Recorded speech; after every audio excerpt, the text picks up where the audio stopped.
Otep à tous, bien-aimés frères et sœurs, pourquoi le président Tshisekedi continue à envoyer des représentants au Qatar pour aller négocier avec les bandits du Rwanda et du M23, les criminels, ceux qui sont en train de massacrer son peuple? C'est la question que je me pose, que je voudrais qu'on puisse réfléchir ensemble. Pourquoi le président Tshisekedi continue à tergiverser avec ces gens? C'est quoi? Son problème, c'est lequel? Lui aussi veut livrer le Congo comme Kamere, le président de l'Assemblée nationale. Parce que vous savez que Kamere est président de l'Assemblée nationale à la demande expresse de Félix Tshisekedi lui-même. Oh, je vous informe là, les amis.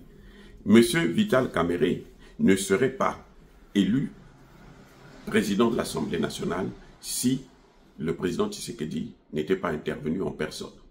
C'est lui qui a donné les consignes. Que voici mon premier choix. Choisissez-le. Mais comme les députés, la majorité des députés venaient de son parti, ils avaient le poids et donc ils ont suivi la consigne de leur président. Comme ça se passe dans tous les parlements africains d'ailleurs, c'est pour ça que ça ne marche pas. Eh bien, ils ont nommé Vital Kamere. Et Vital Kamere passe tout son temps à demander à ce que le Congo puisse être balkanisé. En tout cas, ne serait-ce que sur le plan économique.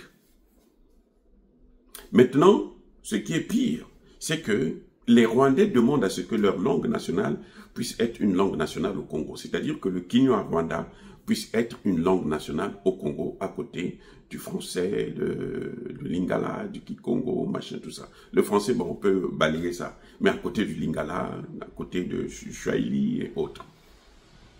Vous voyez à quel niveau les Rwandais sont audacieux. Je dis bien audacieux. Ça, ce n'est même pas le... C'est-à-dire que même audacieux, c'est trop simple. Ils sont criminels. Vous ne pouvez pas vous imposer par la force pour prendre ce qui ne vous appartient pas. Si le Kinyarwanda devient une langue nationale au Congo, ça veut dire que le Kivu devient de fait appartenant aux Rwandais.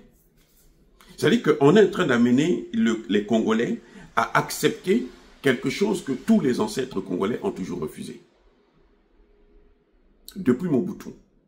On peut beau critiquer Mobutu, mais des choses que ce qu'est en train de faire Kagame avec Mobutu, ça ne passerait pas.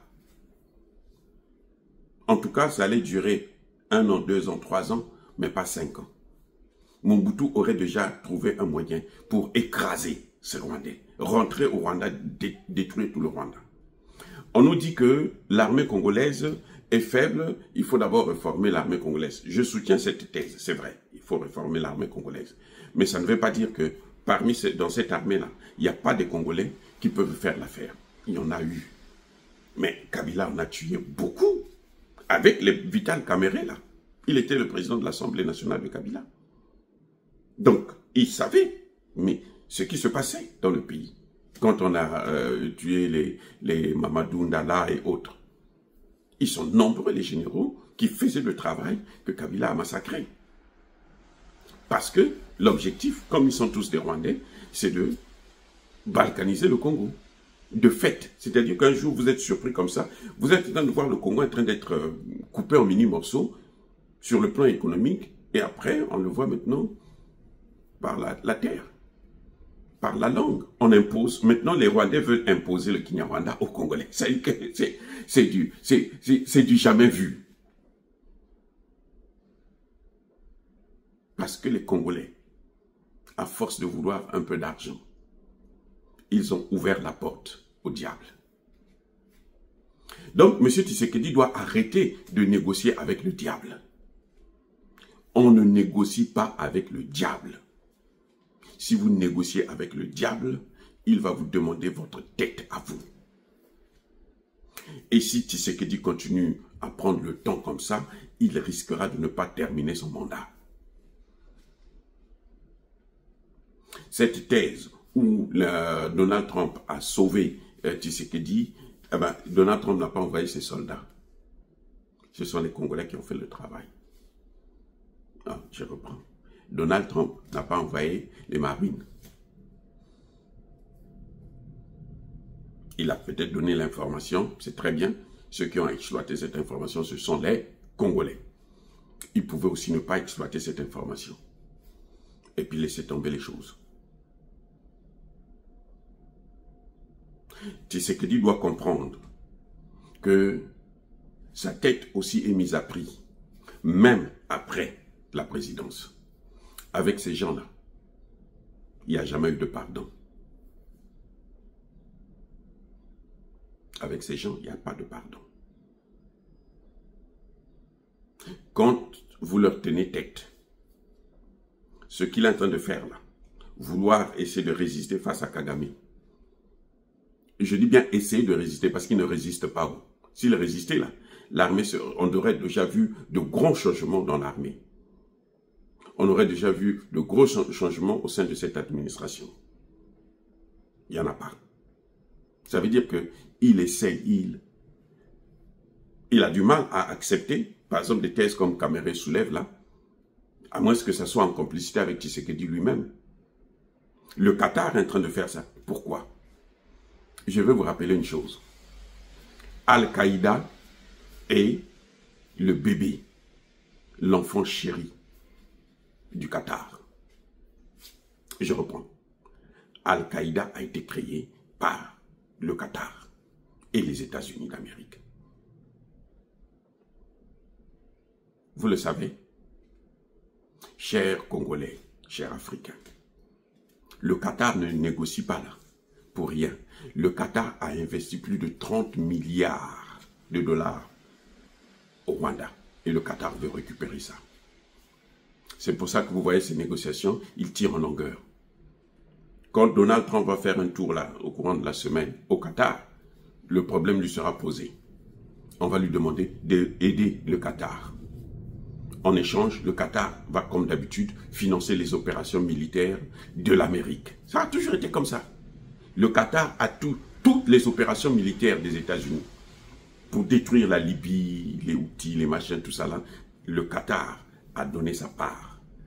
Il y a des pays comme le Qatar, l'Arabie Saoudite, ce sont eux qui financent les opérations militaires des États-Unis. Ce n'est pas les États-Unis eux-mêmes qui financent tout, non. Ces pays la financent pour les États-Unis. Donc quand le Qatar intervient comme ça, on a enlevé le dossier dans les mains des Africains, parce que celui qui est venu, qu'on a changé là pour remplacer Lorenzo, il n'a pas été nommé par l'Union africaine, il a été nommé par Macron. Donc on a sorti le dossier des Africains. Maintenant, ce sont les étrangers qui gèrent ça. Alors pourquoi Tshisekedi continue à tergiverser? Alors seulement parce qu'il attend les accords avec les États-Unis. Mais si les États-Unis ne veulent pas de ces matières premières, tout le monde veut de ces matières premières. La Chine veut de ça, la Russie veut de ça, l'Inde veut de ça, l'Iran veut de ça, mais il n'a qu'à partir ailleurs. C'est-à-dire que tant que le président Tshisekedi va être là à courir après les États-Unis, on va le faire marcher. Les amis, dans la vie, il faut savoir, à un moment donné, taper du poing sur la table. Je vous ai démontré à plusieurs reprises que ces accords-là n'ont rien à voir avec les accords de paix. Si les États-Unis sont vraiment intéressés par ça, ils vont venir prendre les matières premières. Parce qu'ils vont se servir là. C'est clair. Comme les Chinois l'ont fait avec Kabila. Parce que c'est ce qu'on leur avait donné. Et ils vont faire la même chose.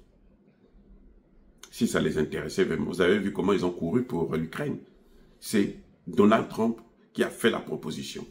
Ici, c'est le Congo qui fait la proposition et Donald Trump est en train de jouer.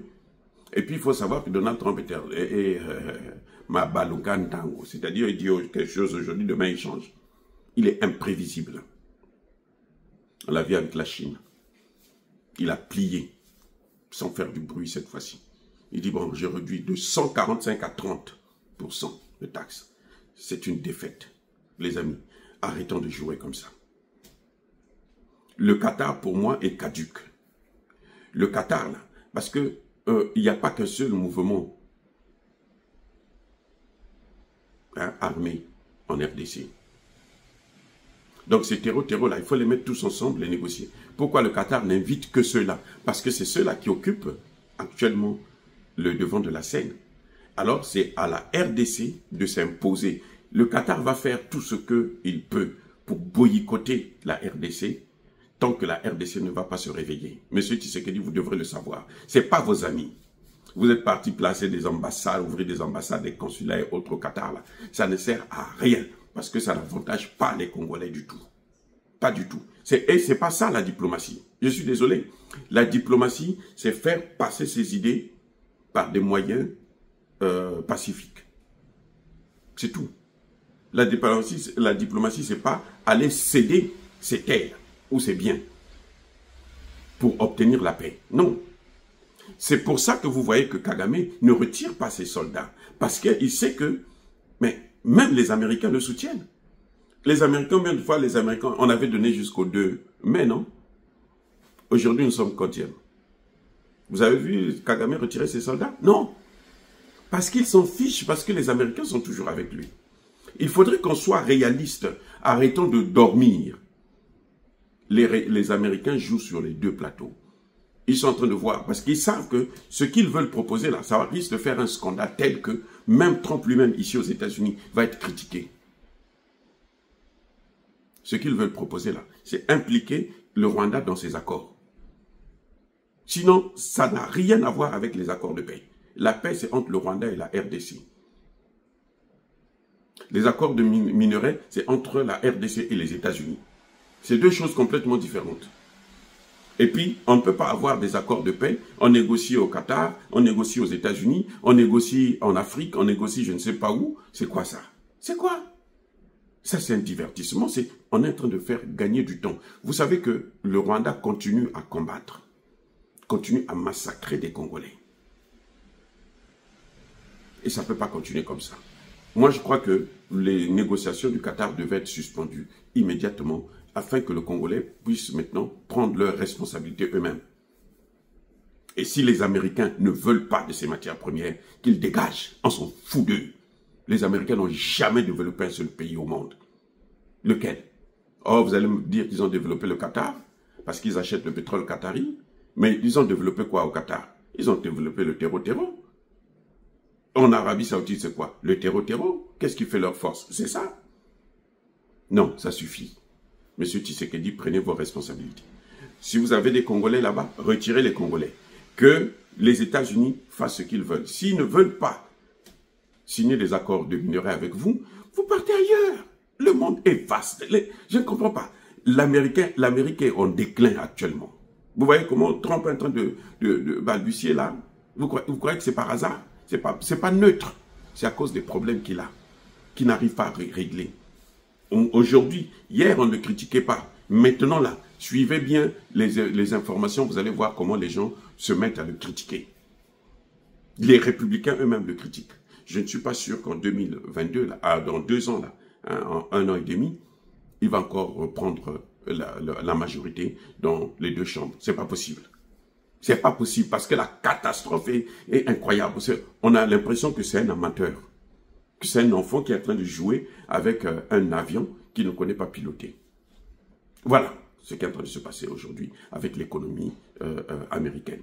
Donc, il est en train de jouer avec une manne qu'on est en train de lui mettre dans les mains. Ça, c'est son problème. On va ailleurs. Soyez bénis.